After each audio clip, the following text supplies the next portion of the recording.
dalam rumah tangga Ustadz, terkadang suami istri sering curhat tentang masalah sehari-hari, hubungan dengan tetangga dan lain-lain. Di dalam Al-Quran, bila tentang hal-hal yang tidak baik tidak pernah disebut nama. Pertanyaannya adalah, apakah berdosa apabila dalam curhat atau menceritakan tentang orang lain kepada istri atau suami kita menyebutkan nama? Apakah ini termasuk ghibah? Kemudian bagaimana sih curhat yang baik? Katanya. Baik, tentang curhat di sini teman-teman sekalian, pertama, curhat itu biasa. Meluangkan waktu untuk mendengar masalah itu biasa. Dalam hadis Nabi SAW itu dikisahkan seringkali beliau pulang mendengarkan curhat istrinya. Maka Anda bisa periksa di kitab-kitab hadis yang sahih, ketika Nabi pulang, kemudian pada saat itu sedang di rumahnya Sayyidah Aisyah radhiyallahu taala anha, Nabi pulang, pertama kali yang didapatkan oleh beliau ada curahan dari Sayyidah Aisyah. Ya, saya barusan begini, ada peristiwa begini. Apa yang dikerjakan oleh Nabi pada saat itu, Masya Allah, ini yang luar biasa. Nabi sedikit pun tidak memotong kalimatnya. Awas, ini fokus ya. Anda mengatakan saya kembali pada Quran, kembali pada sunnah. Perhatikan baik-baik, ada pelajaran besar di rumah tangga. Suami datang, bapak-bapak, teman-teman kalau kerja berapa jam di luar? Masya Allah, 8 sampai 12 jam. Artinya Anda berpisah dengan istri, dengan anak-anak 8 sampai 12 jam. Kira-kira dalam 8 sampai 12 jam itu ada yang terjadi atau banyak yang terjadi? Banyak yang terjadi, baik Anda di kantor ataupun apa yang dialami istri di rumah. Mungkin dia sudah menyiapkan sesuatu, ada kejadian begini, dia ingin sampaikan. Anak Anda bikin sesuatu, dia ingin sampaikan. Nah, di antara sikap yang baik dari Nabi dicontohkan, ketika pulang kita dari pekerjaan, atau satu hal tertentu, boleh jadi istri punya hal-hal tertentu yang ingin disampaikan, karena dia sudah lama menunggu kita. Maka Nabi menyampaikan, apa sih kita, mohon maaf ya, di mana ruginya? Mendengarkan misalnya curahan istri yang 8 menit, dibandingkan dengan waktu dia menunggu 8 jam untuk mewujudkan penyampaian itu. Maka sikap yang terbaik, datang ke rumah, wajar kalau istri menyampaikan sesuatu. Sikap Nabinya didengarkan. Beliau dengarkan sampai dengan selesai tanpa pernah memotongnya. Baik. Lalu sekarang persoalan kedua. Jadi maksud saya, curhat itu biasa Bu ya.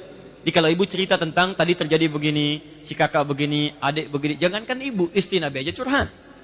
Itu poinnya. Tapi curhat bagaimana yang dibenarkan? 2. Boleh nggak kita menyebutkan misalnya, si fulan atau fulana saat curhat kita disampaikan dalam kategori yang kurang baik.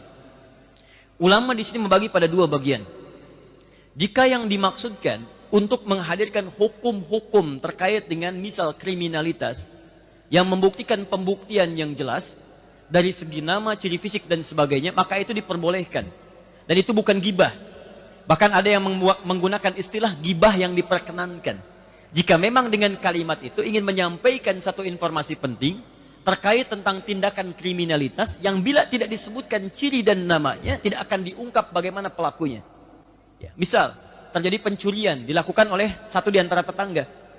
Ya, ibu khawatir saat menyampaikan pada orang lain. Anda tunggu suami dan sampaikan. Anda tidak usah samarkan kalimatnya karena dalam pembuktian butuh penjelasan. Ketika dibawa ke mahkamah, maka mahkamah akan bertanya kepada Anda bagaimana cirinya, siapa namanya, apakah benar orangnya seperti ini. Nah, Anda harus sampaikan, gak bisa Anda praktekkan kaidah gibah di situ. Hakim bertanya misalnya ketika Anda cerita pada suami, laporkan polisi, di proses di pengadilan, hakim bertanya, menurut saudara saksi, apakah yang mencuri itu namanya si fulan? Maaf Pak Hakim, itu gibah. Gak bisa. Gak akan terjadi putusan di situ.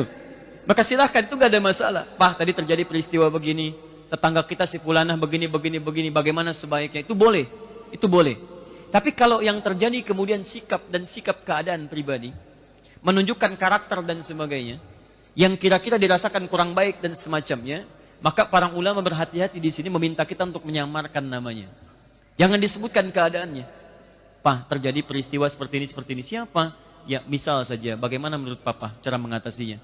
Saya diajak kemudian ke pengajian, tapi terjadi suasana seperti ini. Gak usah sebutkan orangnya. Ya, bagaimana sebaiknya? Apakah ikut pengajiannya? Atau cara menghindarinya dan sebagainya. Sehingga dengan itu kita mendapatkan solusi tanpa perlu menzalimi nama orang yang kemudian kita bincangkan. Itu menurut saya cara yang terbaik yang bisa sampaikan. Kejadian kedua, Quran surah keempat ayat ke-35-nya, paling kiri pertengahan. Jika yang dicurhatkan itu, bahkan persoalan pribadi antara suami dengan istri. Ini dibalik. Kalau tadi kan di luar, dicurhatkan oleh istri pada suami. Sekarang persoalannya, suami punya masalah dengan istri. Kaidah di ayat 34 tidak boleh menggunjingkan pasangan. Tapi sekarang saya punya persoalan serius misalnya. yang kalau tidak dikonsultasikan tidak mendapatkan masukan yang terbaik. Maka di sini Quran memberikan gambaran, fab'athu hakaman min ahlihi wa hakaman min ahliha. Kalimatnya hakam. Orang adil yang bisa memberikan solusi. Ini. Jadi kalau Anda punya persoalan, misal dengan pasangan hidup atau bahkan keluarga terdekat yang tidak mungkin dan tidak bisa dihindari tanpa menyebutkan nama dan sebagainya, maka Anda boleh menceritakan karakteristiknya dengan nama dan sebagainya pada orang yang punya sifat kategori nama ini. Hakam min ahli wa hakaman min ahliha. Misal suami dengan istri punya masalah, istri ingin cerita, istri boleh datang misalnya kepada orang yang punya sifat ini dari keluarganya, misal kepada kakaknya atau kepada adiknya, tapi tidak semua karakteristik manusia yang punya sifat ini saja. Dia bisa menghadirkan solusi yang solutif dan sifatnya adil, tidak membuka aibnya pada orang lain. Dia bisa objektif melihat porsi dengan cara yang terbaik. Maka ini boleh disampaikan plus dengan namanya, plus dengan karakteristiknya untuk mendapatkan solusi. Di poinnya. Jelas sekira ya? Baik. Allah Ta'ala a'lam bissawab.